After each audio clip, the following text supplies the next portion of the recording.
Hey guys, this is Zlewikk. You might be thinking, why the hell is this guy so overdressed for a goddamn YouTube video? There's a simple answer. I'm coming here to tell you that you can pretty much say for sure that the next game released by Paradox Interactive is gonna be EU5. Of course, I mean the grand strategy game, because if you go to Paradox forum, there's a new section for analyst games called just Tinto Talks. Well, and Tinto Talks already has 3 dev diaries for a game that is right now just called Project Ceasar. Today I'm gonna walk you through each of dev diary, which is general vision, map, and then pops. Yes, pops that this game will be having. And with each dev diary, there's not only information in the dev diaries, but also a lot of answers in the comment section from Johan himself, the game director, that are helping us a lot understand and pretty much confirm that this is EU5 and what is gonna be the start date of it. You've seen me saying that multiple times lately that I'm sure EU5 is already in works, just based on the past experience, because with all of the major releases like CK3, Hearts of Iron 4, Stellaris, Victoria 3, the game was in works for more or less 2 years before it was even announced. So it means that if EU4 is to be released or announced in the next year or 2 or 3, it has to be in works already. That's the first hint that we have, just the past experience. Now let's see what we are getting from the Tinto Talks of the introduction to this Project Ceasar. They are saying the goal, why they even starting these Tinto Talks before they actually announce the game. They want to show you a general vision for the game and its mechanics and see your feedback, just to avoid situation like Imperator Rome, where a game with a huge potential got a so big backlash that it's so hard to bring it back right now when the game's in a really good state. So what is the Project Ceasar then according to this Tinto Talks? Project Ceasar? Yeah, at PDS, which Tinto is a child of, we tend to use Roman Emperor leader names of our games. Augustus was for Stellaris, Titus for CK3, Sulla for Imperator, Nero for Runemaster, Caligula for Victoria 3, etc. So as you see, in Q2 of 2020, so the COVID times, actually the writing of the code started, so it's even... If we say that this is the beginning of the development of the game, which is, we can't really say it's the beginning, but it's already 4 years it's being in works.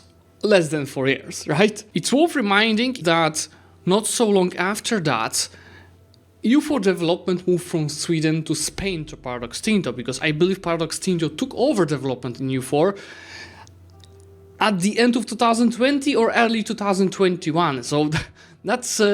I assume that work was already in progress, and that might be one of the reasons to start writing the new code for the game. So a few basic information we have here. The game will be based in a believable world. Obviously, what is a historical game, like EU4, it is very much a what-if scenario. So what if I start as Byzantine 1444 and destroy a Roman Empire by 1500? And most importantly, what keeps EU4 alive for so many years, replayability. So you can play the same nation multiple times over the year, and in each of these times you will get a unique experience thanks to its content. As said, this is not much content for the Tinto Talks, but you'll get even more information in the comment sections, which I want to show you as well. I love the comment section. Many don't know, but the game is actually called Tinto Talks, and we are all now playing it here in the comment section. So while Johan will be very active in the comment sections of Tinto Talks, in this thread he only said that every week they will be revealing more details. He didn't want to say anything more than that, just a hint.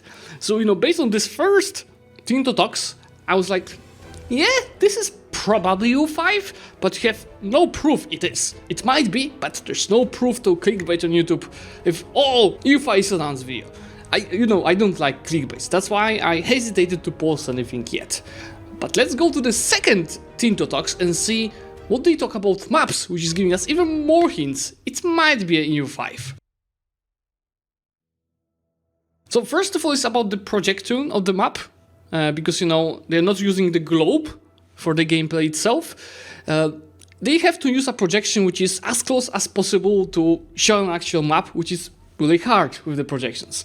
They've been using Mercator, I think, for EU4, where it ended up making Canada or Russia gigantic in size. compared to, for example, Africa.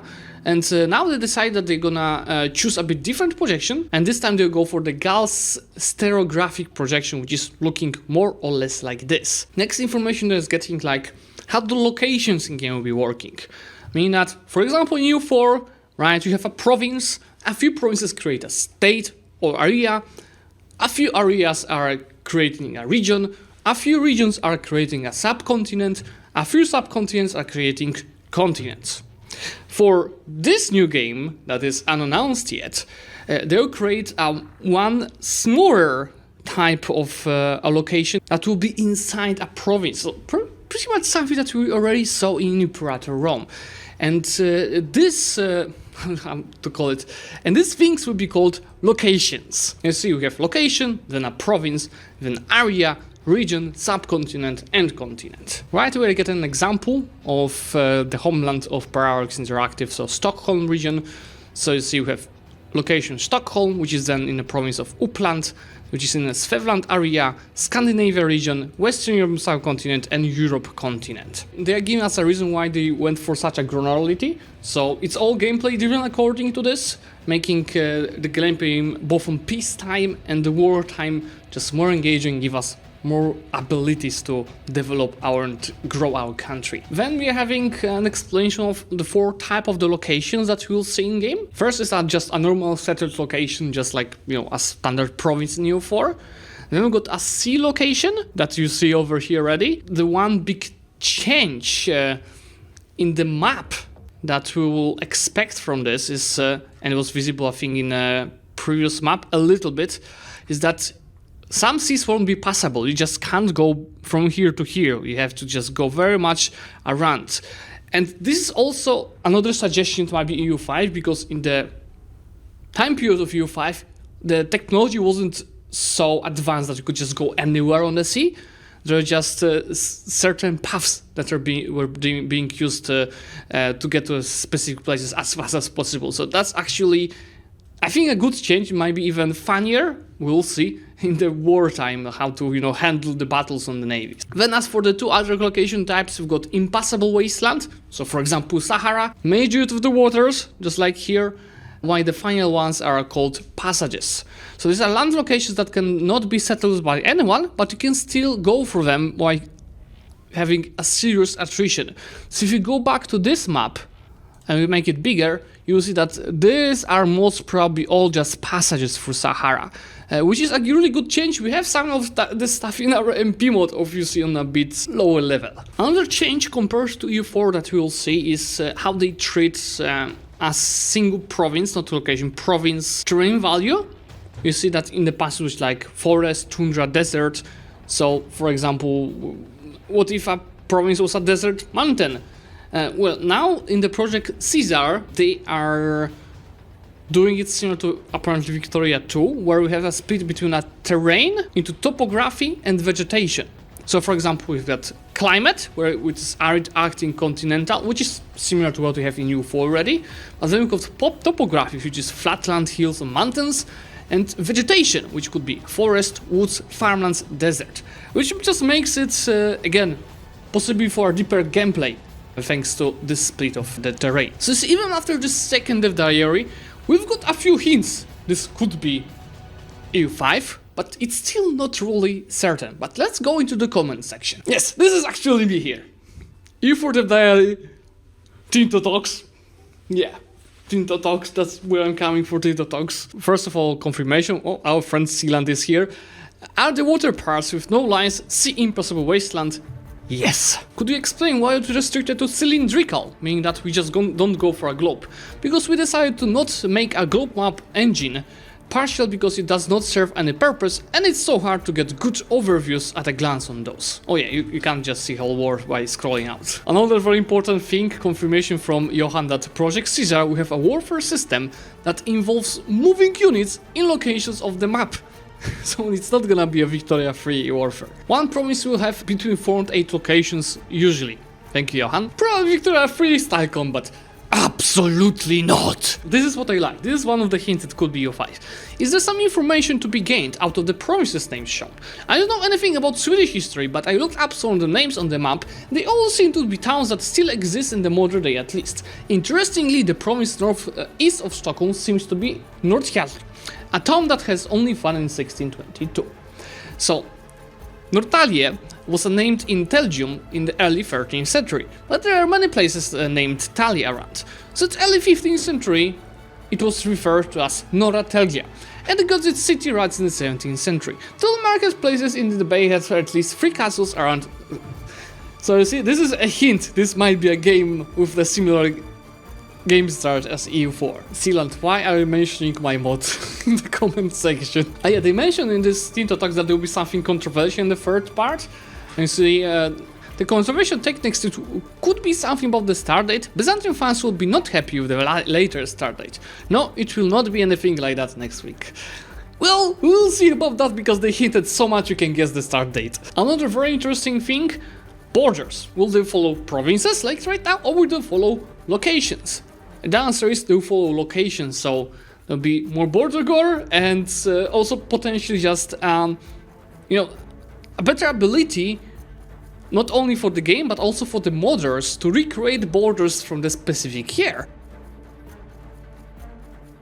But yeah, let's take a look at the third and final dev diary from this Tuesday. Population. The simulation of the population with what everything is based upon economic, politics and warfare. Simulation, not a board game. Mechanics should feel like they fit together so that you feel you play in a world and not abstracted away to give the impressions of being a board game. So what does that mean for the Project Ceasar? See, this is most probably just a culture map mode. So even based on this, we could start guessing, you know, from what year this is. But this is hard. There will be a lot of discussion later that will make it easier. But every location that can be settled on the maps have pops. Everyone asked for this, and the pops are here. Yes! I think this is a great change, and it has a great potential to be well used in the game. It just has to be well thought, because yeah, we don't want to end up with something that people will hate, just like Mana Imperator, for example, right, on the release. But yeah, people are the pops, obviously. Most of the locations have people already from the start of the game. Today we talk about how people are represented in our game and hint a few things they will impact in this. So a single unit of people is in a single location can be a size from 1 to a billion, as long as they share the same 3 attributes: culture, religion and social class. This unit of people we tend to refer as a pop. So pops will have their culture. So they could be Catalan, Andalusi, Swedish or Polish. Their religion, Catholic, Lutheran, Sunni or something else. And finally a social class. So we might not have estates, because these are pretty much the estates from EU4, where you have 5 different social classes that they plan to start with. So nobles, clergy, burghers, peasants and obviously slaves. So I ended up with a stuff as you see here that in I think that's a province of Tarragona. We've got peasants that are Catalan and Catholic, and there are 48,000 of them. And that is, I assume, how happy they are. So that's very similar to what we see in Imperator, right? The pops will have a few other statistics besides that. So there will be their literacy, which will impact the technological advancement of the country they belong to, and also impacts the pop's understanding of the position in life, whatever that means. Then there's also satisfaction, which we do see here. It will, if it becomes too low, it will cause problems, obviously. Satisfaction is currently affected by the country's religion tolerance of the religion, their cultural view of the primary culture, the status of their culture, general instability of the country, blah blah blah, and of course special scripted circumstances. What's important, population can grow or decline over time as similar to other cultures convert to religious or even migrate. Most importantly here though, why population is the foundation of the game, it is a system that is in the background and you only have indirect control over it. So I assume they won't be just clicking a dev button like EU4. I mean that's my favorite feature in EU4, but I won't complain it won't be there. There's a note about performance because, you know, EU4 has already huge problems with performance in late game. They're saying there are 27,500 unique locations over here. I think for EU4, let's see. This is the list of the provinces of EU4, and the map is completely different to what we saw for potential EU5. And if you go by IDs, as far as I remember, it includes the seas. Yes, it does. See, EU4 has 4.9 thousand of locations, provinces. So that's over 5 times more that we'll see in this new Project Ceasar. That's a huge worry about the performance then, but according to what Johan is saying here, it should not have impact on their engine. Next week you'll see more about the governments, but you're seeing some screenshots of the graphs. So for example, here you have the cultures: Greek, Bulgarian, Romanian, Armenian, Arvanite. Religions: Orthodoxy, Bogomilism, Judaism, Neophytism, Catholic, and finally the classes. So we've got 98% peasants, burghers, clerics, and nobles. Just 610 of them. And this is it, but somebody... There are 2 hints here, guys. Based on this, somebody said, this must be Constantinople. Right? If you take a look, that it's mostly Greek and Bulgarian, and it's Orthodox. And it must be Constantinople before the Ottomans taking it over. So it means we are surely before 1444, 1453 here. Another huge hint is this map. Because this is a map of population of certain nations. Because this is first of all, borders of nations, and second of all, population. So for example, we see that China is more or less united, and it has 88 million pops. So if you open Wikipedia, you will see that it is said that the population was around 80 million in 1400, in 1290, and this is pretty much it, unless we go like to 1755, but it's surely not this. So that is a giant hint it might be EU5. Another hint are the borders, because if you take a look at this, this is a Sultanate of Delhi before its collapse. This is certainly not United Timuris, which most probably means that it's after the Mongol invasions and it's fractured. China is united, as said. And I think there is even a separate article where people are analyzing this map to compare it to actual historical maps. Let's open it. And that's a bigger size of this map. You see? That is showing us even more. So, I'm just... this is a call out. Nicolas, great job summarizing it. The first thing is Delhi. Most people can agree that this is the Delhi Sultanate post Ghazi Malik. Of this 3 dynasty in the charge of this state, it seems most like that this is the Tughlaq dynasty around or just after its zenith with the inclusion of the Deccan. The Bahmani Sultanate would gain its independence in 1347, although the first few years of that state could be portrayed as a rebellion against the Tughlaqs, and we would not know how rebellions would be depicted in this game. Another important point is that it doesn't seem like the Bengal Sultanate of the Ilayas Shahi dynasty exist yet, or are in charge of the entirety of Bengal yet. You see, it's fractured.